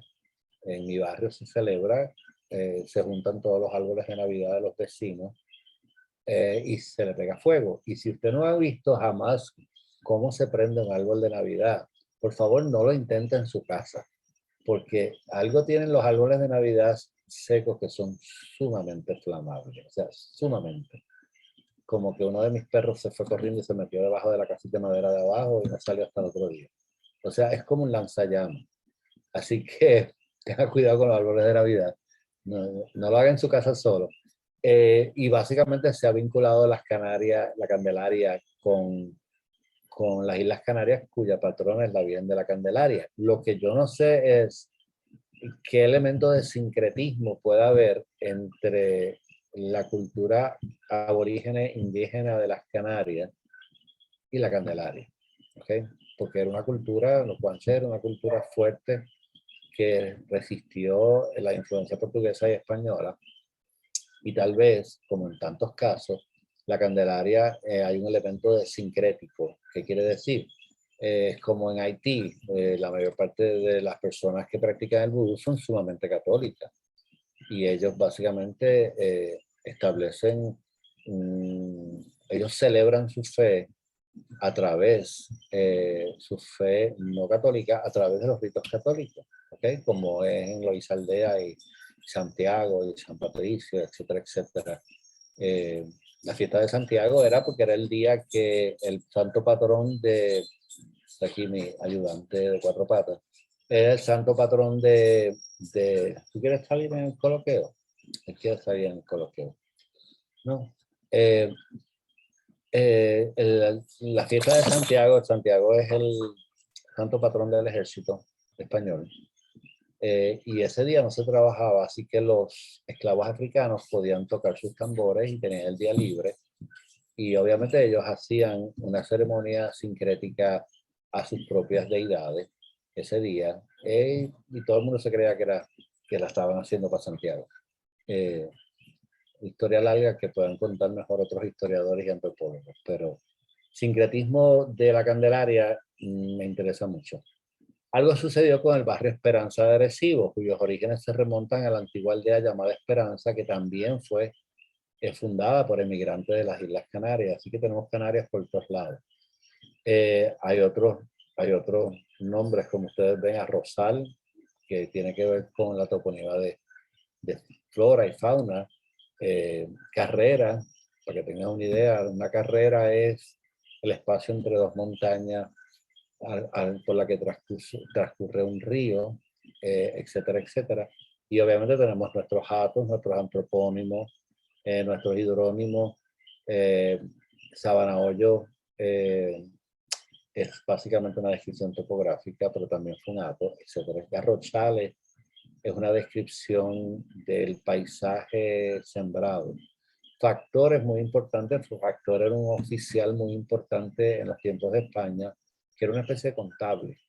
Así que por aquí vivía un factor, o algo por el estilo. E islote es una descripción topográfica e hidrográfica, porque el barrio Islote es realmente una isla, si tú lo vienes a ver. Rodeada, es como Punta Santiago, es como Moloíza, por ejemplo, que son áreas que cuando tú vienes a ver están rodeadas de agua y cuando hay eventos atmosféricos te quedan aisladas. Así que el nombre es posiblemente una descripción de esa situación. Los canarios también parecen ser responsables de los 4 barrios del nombre del barrio Rosario, que lo hemos mencionado varias veces, que tenemos 3 en San Germán, Rosario Bajo, Rosario Peñón, Rosario Alto, y básicamente uno en Mayagüez. Tengan presente que San Germán se le dice la madre del municipio o algo por el estilo, porque San Germán era un espacio bien extenso, del cual se fueron saliendo diferentes jurisdicciones para constituirse como municipios aparte. El último fue Guánica, pero Yauco, muchos de ellos. Así que aquí tenemos un caso bien interesante de 4 municipios homónimos que están uno al lado de otro, que sugieren que esto fue una unidad. Y definitivamente fue unidad porque encima de eso tuvo una parroquia. Y obviamente también el Rosario es un nombre que existe en Tenerife, una de las islas Canarias, por lo cual se ha vinculado especulativamente a las Canarias también. Así que eso le toca a los historiadores locales averiguar. Jaime, aquí está tu ermita. Las órdenes religiosas también tuvieron una influencia significativa en la toponimia y en la tenencia de tierras en Puerto Rico. Tal vez la más conocida es el barrio Espinar de Aguada. Recuerden que Aguada fue una de las primeras áreas de colonización en Puerto Rico en los tiempos de la llegada de los españoles. Y pues la historia es bastante larga, pero se habla de que se creó un monasterio, creo que franciscano, en esa área, que fue saqueado o por los caribes, o por los franceses, o por los taínos. Eso está bajo debate. La historia convencional habla de los caribes. Y básicamente los religiosos que vivían en ese monasterio fueron asesinados. Por tanto, se habla de los mártires del Espinar. Todavía estamos hablando de 1536 por ahí, creo que todavía casi 6 siglos después llamamos a ese lugar el barrio Espinar, en Aguada. Entonces, Fray Alonso de Espinar obviamente construyó un convento franciscano, como dijimos, que fue destruido en 1529. Qué bueno sería leer lo que yo mismo escribo, por supuestamente los siglos caribes. Aunque esa primera edificación fue destruida, la segunda iglesia existe y los vecinos de Espinar han hecho una cosa preciosa. Yo les recomiendo a todos que vayan. Y es que han construido una iglesia dentro de las ruinas de la segunda ermita de Espinar, no de la primera. Y como ven, y las fotos no necesariamente las hacen justicia, esta iglesia tiene una iglesia dentro de la iglesia. Les invitamos a que ahora, esta Semana Santa, cuando usted esté en el área oeste, se dé una vueltita por el Espinar y pregunte cómo llegar allí y la vea. Las misas de noche son espectaculares porque se ponen muchas velas en las antiguas ruinas y es una misa a media luz que realmente es muy, creo que muy especial. Es muy espiritual. Y es interesantísimo estar en unas ruinas tan antiguas en servicio no solamente estar en unas ruinas tan antiguas, sino que estar en unas ruinas tan antiguas que no han sido necesariamente reconstruidas y contemporanizadas, algo así, o sea, hechas, reconstruidas dentro de una visión histórica, pero reconstruidas hasta cierto punto con materiales contemporáneos. Así que se las recomiendo. Así que El Espinar. Pero las órdenes religiosas tuvieron otros, y estamos terminando, tuvieron otros impactos. Yo vivo cerca del barrio Santa Rosa, mis hermanas viven cerca del barrio Fraile, y básicamente el barrio Fraile se convirtió, el de Guaynabo, Guaynabo San Juan, se llamaba el barrio Quebrada de los Frailes, y el barrio Santa Rosa se llamaba Santa Rosa de Lima. Estamos hablando del siglo XVIII, XIX. Todavía en las parcelas de Santa Rosa, todavía hay una parroquia que se llama Santa Rosa de Lima. Esos son gran reflejo de la influencia que tuvieron los dominicos en Guaynabo y en Bayamón. Yo me acuerdo que en mi juventud, bien juventud, en donde era un sitio, un lugar que se llamaba Cuatro Calles, que unos tapones espectaculares, que es más o menos donde está la carretera de los Filtros, ¿ok? La intersección entre lo que es la Martínez Nadal hoy y la carretera que llamamos Los Filtros, que viene hacia Bayamón, obviamente no existía, eran carreteras muy pequeñas. En ese espacio, donde hay urbanizaciones ahora, todavía cuando pequeño había unas tierras que pertenecían a la iglesia y había un convento abandonado en esa área. No creo que era el convento original de los frailes, pero fíjate, siempre me llamó la atención de que sí, yo preguntaba, ¿y qué es eso que está ahí, que entre todo ese bosque? Me dice, mira, esos son unos frailes. Así que posiblemente persistió eso. Asimismo, el barrio Monacillos, que es equivalente a Monaguillos en San Juan, pueden ser resultados de una cosa que queremos explicar, que es otra cosa fascinante, que si yo tuviera tiempo me dedicaba a investigar, que son las capellanías. ¿Por qué traemos las capellanías? Porque las capellanías puede ser la razón por la cual hay tantos barrios, especialmente en el área más urbana de San Juan y su periferia, que tienen nombres religiosos. ¿Qué es la capellanía? Pues imagínense la capellanía que varias personas que son religiosas, que yo aprecio mucho, han cuestionado esto, pero es cierto, está en la historia de la iglesia. Es una especie de indulgencia, y las indulgencias existen, gente, porque yo estaba en una iglesia donde han hablado de indulgencia. Indulgencia es hacer algo por la iglesia a cambio de que la iglesia abre por ti. ¿Ok? Básicamente suena como una transacción, es posible que lo sea, pero es hacer una aportación de alguna manera al clero. Eso es cierto, Jaime. Ahorita hablamos de eso. La Virgen del Carmen es la patrona de los pescadores y es una vocación muy antigua. En Palo Seco también es la Virgen del Carmen. Pero vuelvo acá, porque me interesa la capellanía, porque es el penúltimo tema que vamos a cubrir. La capellanía era, vamos a decir que yo soy una persona afluente, que tengo tierra, que tengo hatos, que tengo hacienda, y estoy en este momento de mi vida en donde estoy pensando que la vida no va a durar mucho tiempo. O sea, que yo estoy como que en el final de la película de mi vida. Y usualmente las personas que están al final de la película de su vida empiezan a preocuparse de qué va a pasar cuando yo me muera. Yo voy a ir al cielo, voy a ir al infierno, o sea, estamos hablando del siglo XIX, gente. Básicamente la visión religiosa era más abrumante y más predominante.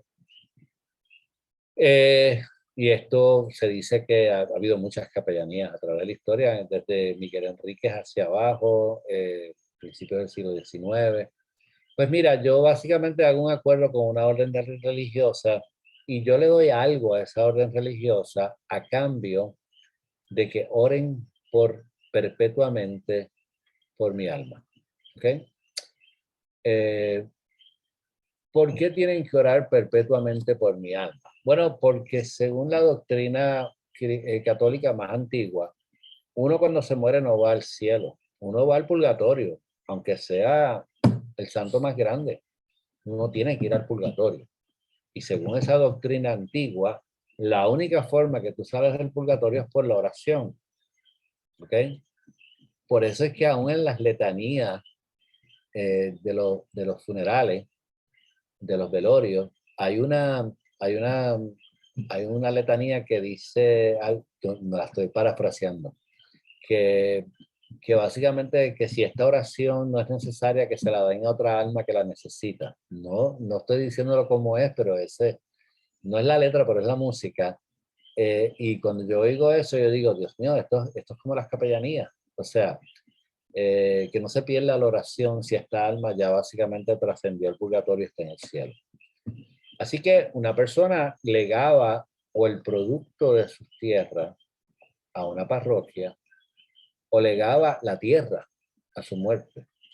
En términos modernos es como si fuera un fondo total o un endowment. Yo trabajo en filantropía y uso la capellanía como ejemplo de qué es un fondo total. Un fondo total es que tú básicamente te mueres y dejas un montón de dinero, como dijo por ejemplo don Ángel Ramos, para crear una fundación, para que esa fundación perpetúe mi memoria a través de donaciones filantrópicas a unas causas preseleccionadas por mí antes de morir.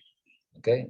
La Fundación Anthony Junior Soto, que fue el de South Soul, y un montón de otras fundaciones filantrópicas se basan en eso, en que yo voy a dejar algo a perpetuidad y hay un deseo del donante que se ha recordado en función de algunos elementos que tienen que ver con lo que era importante en su vida.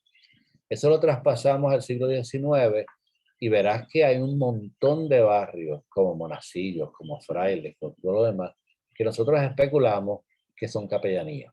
Investigadores que han trabajado más en el área de las capellanías me han dicho de que sí, de que hay muchos barrios cuyo nombre viene de tierras donadas por la iglesia y son tierras antiguas. O sea, es lo que llaman las manos muertas en España. Son tierras antiguas, no son tierras recientes, aunque hay unos casos recientes que funcionan de esa manera y uno de los cuales vamos a ver ahora.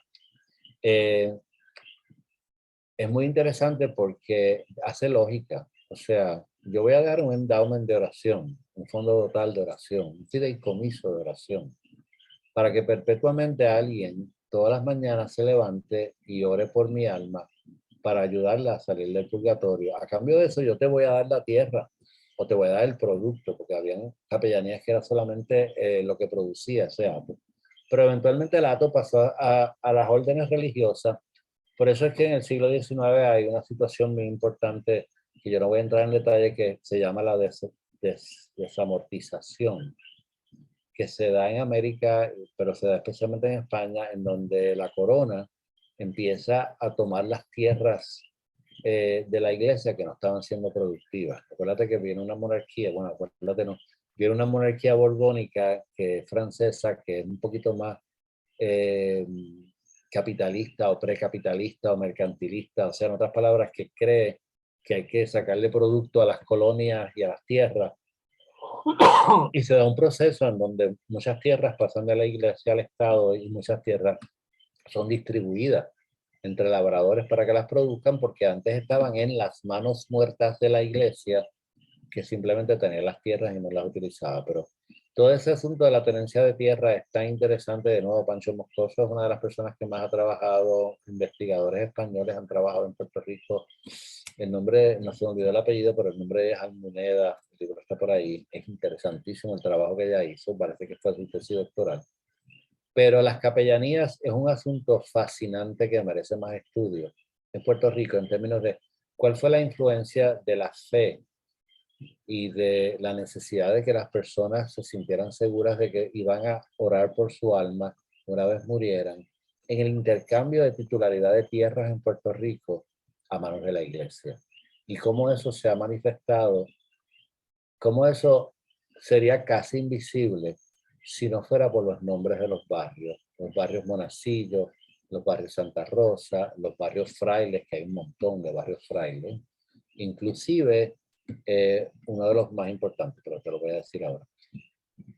La capellanía y su impacto socioeconómico es un asunto poco estudiado en Puerto Rico, pero que nos consta aún hoy en los nombres de grandes extensiones de tierra que aparentemente pertenecieron una vez a la Iglesia Católica. Por ejemplo, yo sé que hay un trabajo toponímico con relación al nombre de Piñones, pero antes de que Piñones, que es el único bosque real, bosque húmedo en Puerto Rico, en ese sentido, ¿cómo se llama? Es un wetland preservado, a pesar de todos los intentos de que no fuera preservado. Antes de que Piñones se llamara Piñones, se llamaba el Hato de los Frailes. Y yo sospecho que fue una capellanía. Y todavía en esta parte, en la parte de Piñones que da hacia lo que era Lancón o el puente hacia Loíza, actual municipio de Loíza, todavía en esta sección hay un sector que se llama Los Frailes.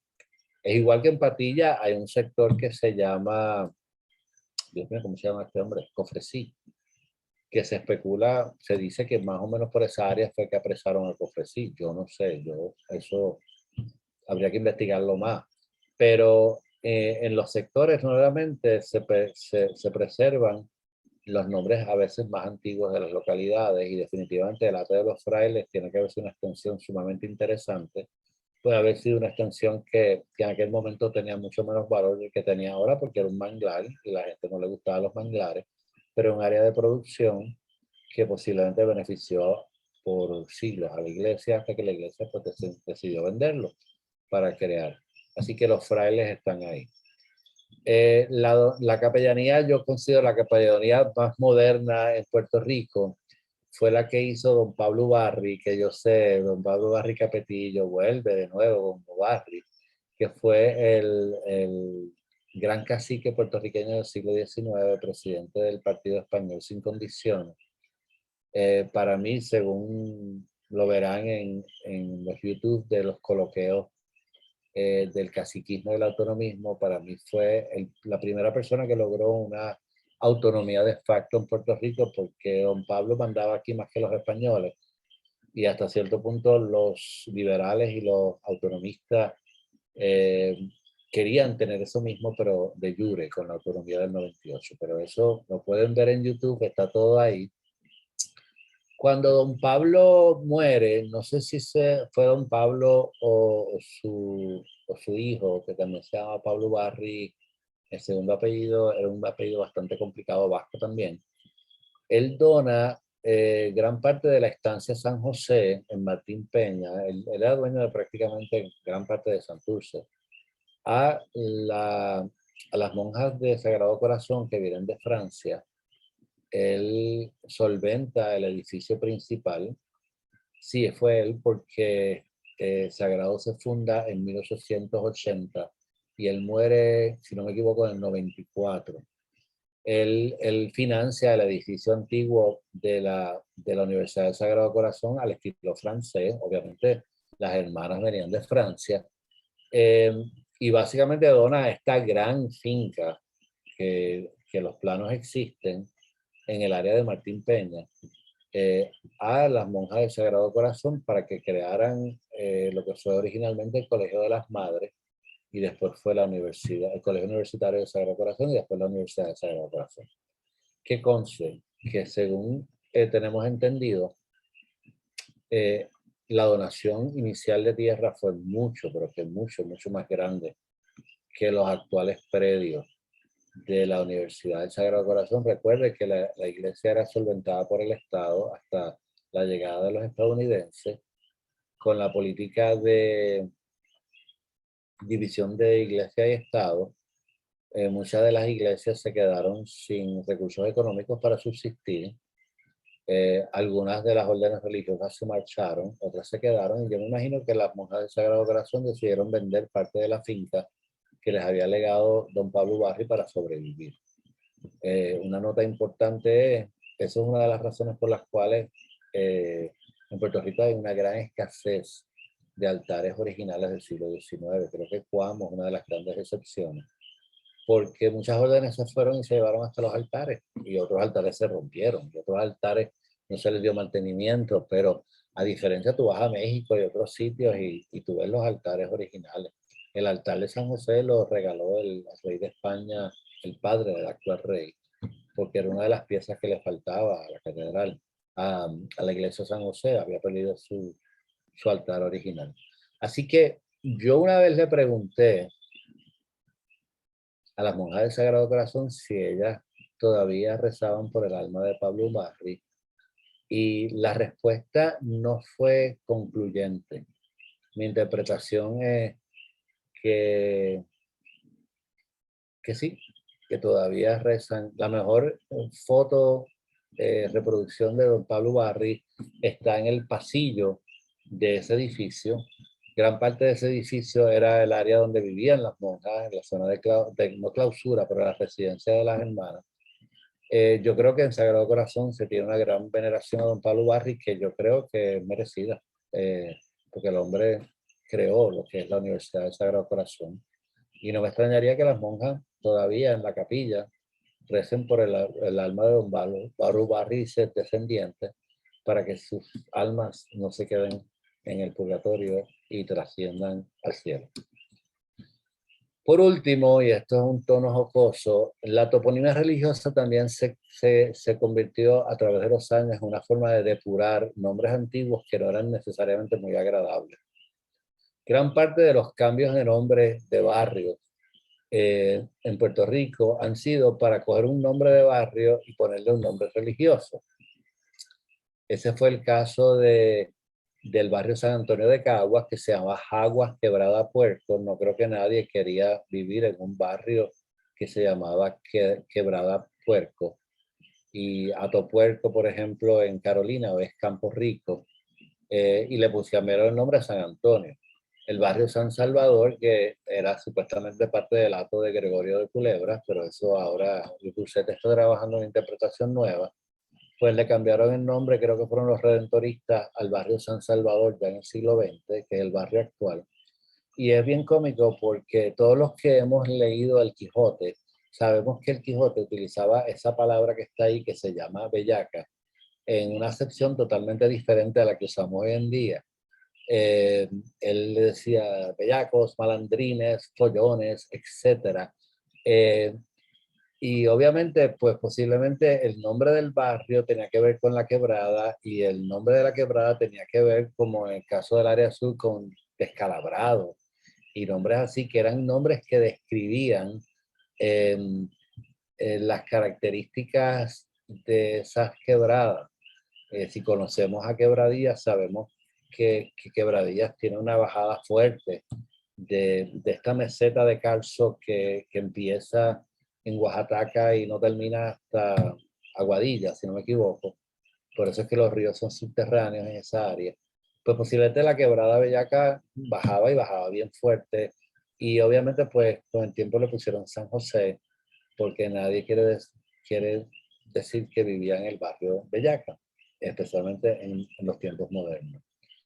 La Gloria yo espero que no te censuren esto, Pablo. La Gloria fue antes Quebrada Infierno de Gurabo. Obviamente nadie quiere vivir en un barrio que se llama Quebrada Infierno, y la inventiva posiblemente de los párrocos fue, bueno, vamos a ponerle La Gloria. Sin embargo, al otro lado de la colindancia municipal, en Trujillo Alto, todavía tenemos el barrio Quebrada Infierno, porque aparentemente, de nuevo, como decimos en los barrios, tenemos una unidad territorial que tenía un nombre propio, que fue dividida posteriormente por los municipios. En Gurabo le pusieron La Gloria, en Trujillo Alto se quedó como Quebrada Infierno. También hay una que se llama Quebrada Negrito, que todavía existe, y que posiblemente en estos tiempos que tenemos de corrección, tal vez le cambien el nombre también. Pero en realidad el barrio Quebrada Infierno se le llama barrio Santa Rita, así que la influencia de los párrocos también se hace sentir. No es extraño que un barrio censal tenga un nombre y la gente de la comunidad le haya adjudicado otro. En este caso le dicen Santa Rita al barrio Quebrada Infierno. Hay otros casos como el barrio Egoscue, en Patilla, que tiene que ver con un político del siglo XIX, principios del XX, y la gente le llama barrio Bosque, porque Egoscue, ¿qué significa Egoscue? Pues obviamente ahí cuando los políticos se metieron a poderle nombrar a los barrios, pues La gente no necesariamente, hay un barrio Muñoz Rivera y todo el mundo le llama Real, también en esa área, porque a la gente no le importa, no le interesa. Hay un barrio Marín en esa área también, etcétera. Algunos historiadores han sugerido también, y creo que es el padre muy querido Francisco Picó, en sus trabajos de Utuado, que Ángeles, en un muy conocido barrio Ángeles de Utuado, es difícil decir que es Ángeles de Utuado, porque es como Castañer, ellos entienden que ellos son de Ángeles, punto. Se llamó Criminales, porque había una quebrada que se llama la Quebrada de los Criminales. Eso, parte del asunto es un poquito así anecdótico, pero obviamente, de nuevo, recalcamos que la toponimia religiosa, como último punto de la conferencia, ha sido utilizada como una forma de corrección de nombres antiguos que no son agradables o que pueden ser impropios en nuestra época contemporánea. Así que eso, usualmente esos barrios son nombres recientes del siglo XX en adelante, por ejemplo. La toponimia religiosa, todos estos nombres demuestran la fuerte presencia de la religiosidad en nuestra historia y por tanto en la historia de los barrios, que todavía aluden a estas devociones que tuvieron colonizadores, párrocos, religiosos, hombres de Estado, etcétera, que vivieron en Puerto Rico y que tuvieron una gran fe. Hago una nota de que sí, en la toponimia indígena, a pesar de los issues de interpretación del significado, existe un poquito de toponimia religiosa, muy poca, que yo pueda confirmar, pero también obviamente hay lugares que tienen nombres indígenas que han sido vinculados con elementos devocionales de los indígenas de los taínos. En términos de la toponimia africana, y quiero hacer esa aclaración porque es que no es que estamos siendo eurocéntricos, realmente no hay muchos barrios que tienen toponimia africana en Puerto Rico. Hay sectores que estamos empezando a documentarlo, como es el sector Miñi Miñi en Loíza, como es el sector Yambele, que era un área donde mi padre iba porque eran los mejores albañiles. O sea, era un núcleo de esclavos libertos, artesanos, obreros. Y yo me acuerdo que sí, la familia Hernández de Yambele, cuando yo era pequeño, eran los mejores albañiles del área metropolitana. Y tuvieron una ferretería por mucho tiempo. Yambele ha sido cortado por expresos, por urbanizaciones, por la carretera de los filtros, por Parkville. Y realmente hoy en día Yambele son más de una comunidad porque fueron cercenados. ¿Cómo se hace en la planificación? O sea, si vamos a tirar la avenida, vamos a tirarla por encima de la comunidad pobre de una vez. Tú sabes, relocalizamos a sus miembros. No los van a pasar por el medio del área más residencial y más cara. Pero ese es otro tema. Pero Yambele existe y existe, si tú lo miras desde arriba en un mapa, te das cuenta de que ha sido cortado por el medio y todo lo demás, pero persiste esa comunidad y es muy orgullosa y se llama Yambele, pero yo todavía no he entrado en detalle en términos de qué significa. En Arecibo, por ejemplo, hay una comunidad que se llama Biafara. Interesante, ¿verdad? Es un sector cerca de la costa que aparece en los mapas del siglo XIX y algunas crónicas anteriores, que posiblemente es un área de esclavos libertos y que básicamente, no sé, Biafra, como ustedes saben, es una etnia y es una etnia geográfica de Nigeria, si no me equivoco. Así que es posible que haya un vínculo entre poblaciones afrodescendientes y esas localidades. Y hay otras más que estamos investigando, pero tenemos que entrar en el mundo maravilloso e incierto de los sectores. Y la toponimia de sectores, pues obviamente tiene cosas así como Ocean Park, o sea, que son bien contemporáneos, o Floral Park, que hay un artículo excelente de Aníbal Sepúlveda sobre Floral Park, sobre la evolución de la área metropolitana hacia el área de Atorrey. Y obviamente, pues, el Hato de la Teja era una comunidad de esclavos libertos que tenía potencial de, como cangrejos, convertirse en un municipio, en una comunidad. Y obviamente esas comunidades de esclavos libertos que eran artesanales y obreros han sido reconocidas como un elemento muy importante en la transición agrícola de Puerto Rico hacia un capitalismo o un precapitalismo, porque era mano de obra especializada que generaba riqueza y que empezaba a crear una clase media. También sucedió en Haití, sucedió en otros sitios. Estas comunidades de artesanos libres fueron muy importantes en crear los bienes y los servicios que necesitaba el desarrollo urbano y económico, especialmente del área norte. Y no hablo de Loíza, porque en Loíza también hay varias. Está la comunidad Coló, que es al frente de la Universidad de Puerto Rico en Carolina, o Coló, que definitivamente es un topónimo africano, y poco a poco vamos a estar investigando eso. Eso es una de las fronteras que nos quedan. Pero en los 902 barrios, hasta ahora no hemos encontrado ningún barrio que podamos decir claramente que es un topónimo africano. Tenemos que básicamente ir más adentro y más detalle hacia los sectores. Por fin, como cierre, los barrios de Puerto Rico, en la toponimia africana también tenemos que decir que hay toponimia reciente que es africana, que es del proceso de movimiento del área rural, área urbana, el crecimiento de los arrabales y todo lo demás. También hay toponimia, pero eso toponimia es relativamente del siglo XX, de mediados del siglo XX, y también debe ser estudiada, porque hay mucha gente que está estudiando esos topónimos de esas comunidades, muchas de las cuales han desaparecido. ¿Y qué decían esos topónimos de las personas? Hay sectores también bueno, hay sectores que tienen nombres que son muy importantes para migración, para toponimia. Nada más te digo, en Río Piedra, Buen Consejo, una vocación religiosa, y ha dado Venezuela. Y posiblemente tiene que ver con los emigrantes venezolanos, igual que el área de Higüey en Aguadilla. Hay historiadores que han dicho que esas fueron personas que abandonaron la República Dominicana cuando la invasión de Haití y se relocalizaron en esa área de Aguadilla, y el barrio lo pusieron Higüey, en conmemoración o en honor a la comunidad a la que básicamente habían pertenecido antes de exilarse a Puerto Rico. Así que los nombres de los barrios nos sirven de tantas formas para recorrer la línea del tiempo en sentido inverso. Sus topónimos o sus nombres de lugar son ventanas en las cuales podemos ver la flora, la fauna, las topografías, las hidrografías de la antigüedad y del presente.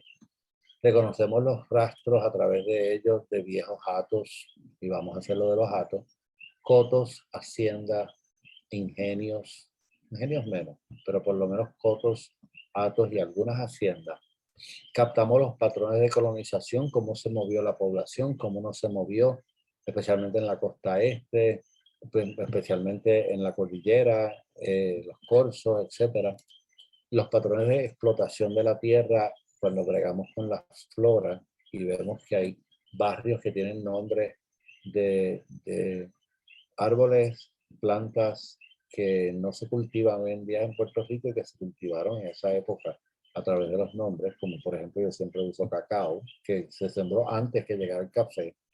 Yo tengo alrededor de 60 matas de cacao y me fascina el proceso de crecimiento. Vamos a ver, que se están peleando por comprarla.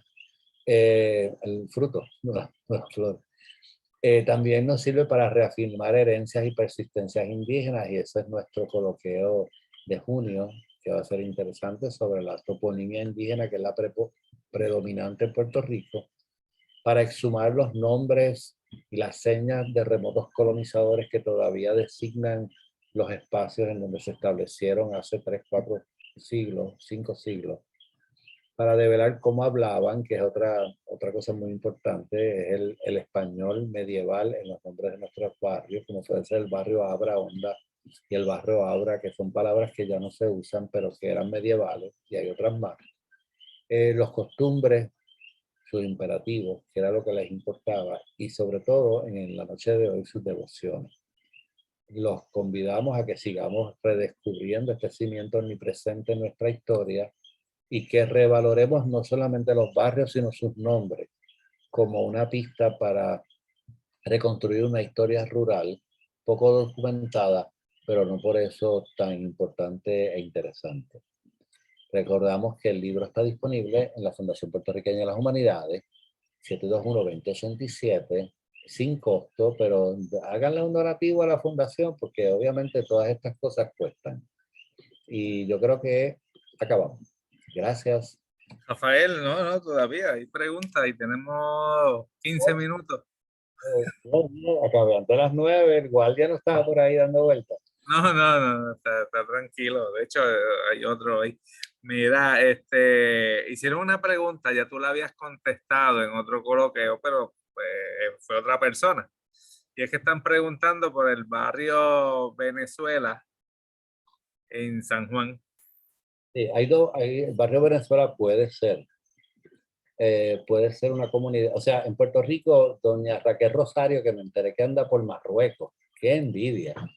Es una de las genealogistas principales en Puerto Rico, pero también ella hizo un libro que está acá atrás, que es sobre, no, más de un libro, que es sobre un segundito que aquí tuve un problemita, que es sobre, o sea, doña Estela Cifre de Lubriel habló sobre las migraciones baleáricas, vascas, catalanes, mallorquinas, Santander, etcétera.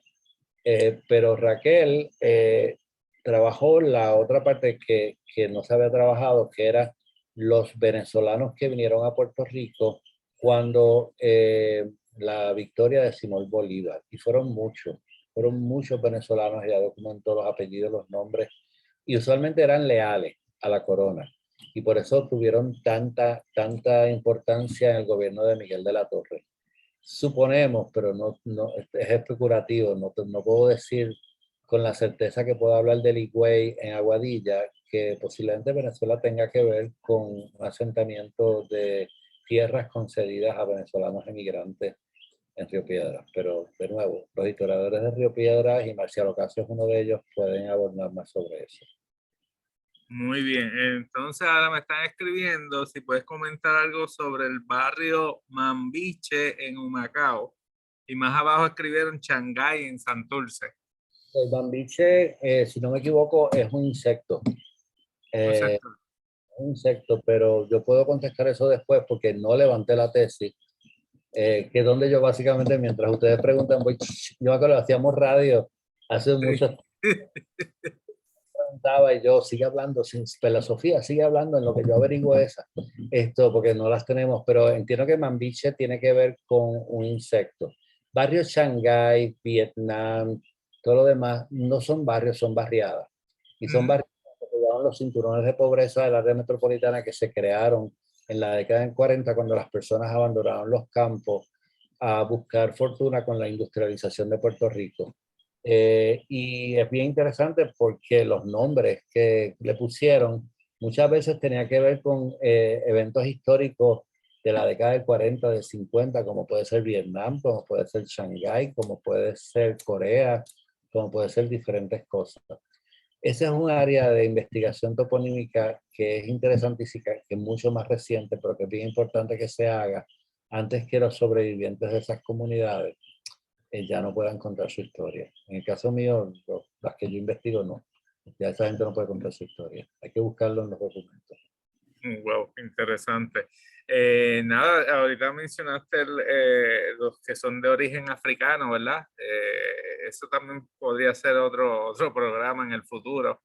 Sí, Este, dice porque básicamente no es que yo sea de esta corriente de que lo que me interesa es el español y todo lo demás no es que no hay toponimia indígena, digo, africana en los nombres de barrios, pero ok, poco a poco ha estado emergiendo en los nombres de sectores. Y los sectores, pues obviamente, si hay 902 barrios, y vamos a decir que hay 10 sectores por no sé, por municipio, y hay sectores, hay comunidades rurales, hay diferentes otras categorizaciones, algunas de las cuales solamente se pueden reconstruir a través de los registros electorales para los colegios electorales.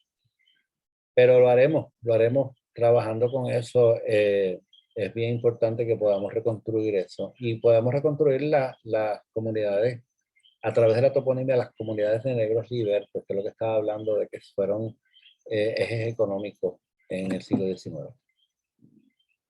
Muy bien. Me piden otra vez que menciones sobre el barrio Venezuela. Si, el escritor es Jaquel, ahí se me fue el apellido. Doña Raquel Rosario tiene un libro. Sí, Jaquel Rosario, correcto. De hecho, la tuvimos aquí en un coloquio hablando de María de las Mercedes Barbudo. Exacto. Déjame. Ay, ¿qué fue la L? ¿Vas a buscar el libro? Aquí. Entonces, dale. De hecho, Raquel Rosario, si alguien está interesado, tiene una página web donde están sus libros. Usted entra allí y lo puede pedir. Voy ahora, sigue hablando. Sí, no, desconozco si están todos los libros de ella, pero por lo menos los últimos están en su página web y se pueden mandar ¿sabes? Se pueden comprar y se les hace llegar. Mira, disculpen la informalidad, pero para eso tenemos una biblioteca. Este es uno de ellos. Este fue el clásico, el primero. Bueno, creo yo el primero. Sí, lo están viendo. Los Sí, emigrantes a Puerto Rico procedentes de Venezuela entre 1810. Y es un catálogo, ¿ok? Y es una parte donde tiene todos los apellidos.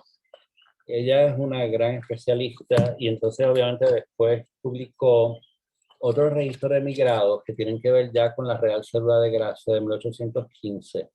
Ya aquí no son solamente venezolanos, como sabemos, la Real Cédula de Gracia fue un gran incentivo para relocalización de personas de otros países. Obviamente la otra fuente que ya es un poquito más vieja es de la cifra de Lumbriel, que está por ahí también, que fueron los clásicos en los tiempos donde no habían computadoras y la gente hacía tarjetitas, index cards, en los archivos de los nombres. Raquel es excelente, la debes traer a hablar de los venezolanos, pero ahora mismo anda por Marruecos. Que y Dios qué la bendiga. bien. Mira, yo sé que posiblemente no puedas abundar mucho sobre esto, pero volvieron a traer el tema del condado que se refiere a Cumberland y no a Ubarri. ¿Qué puedes hablar sobre ese punto? Barrio, una de las cosas que yo cuando saque la próxima, la segunda edición, que yo creo que va a ser pronto, como veo las circunstancias, eh, yo creo que va a ser, sí, yo creo que va a ser esta década. Esto, me quedan 8 años. Eso dije el anterior. Una de las cosas que hay que corregir es que yo caí en el mito de que el condado tenía que ver con Pablo Ubarri, el conde de San José de Santurce, lo que es un gran embuste. Primero porque las tierras de don Pablo eran más hacia el área de lo que hoy conocemos como Barrio Obrero, Sagrado Corazón, San Mateo. Aunque él era dueño de medio país, obviamente el último trolley en Ocean Park era el último trolley del tranvía de Ubarri, supuestamente. Parque Barbosa, toda esa área.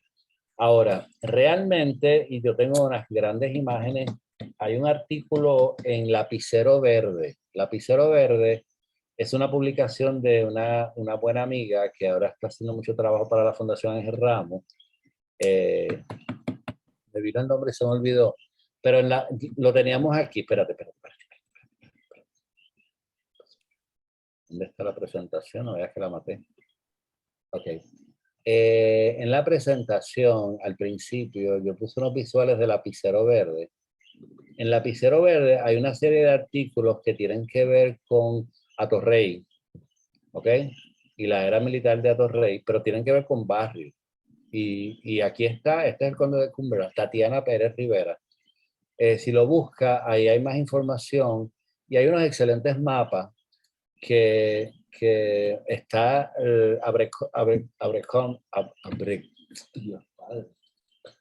conde de Cumberland y básicamente está Ralph Abercrombie, que son los dos ataques ingleses a finales del siglo XVIII, 1790 y pico, que básicamente nos pusieron la carne gallina aquí en Puerto Rico porque realmente eran muchos y eran fuertes.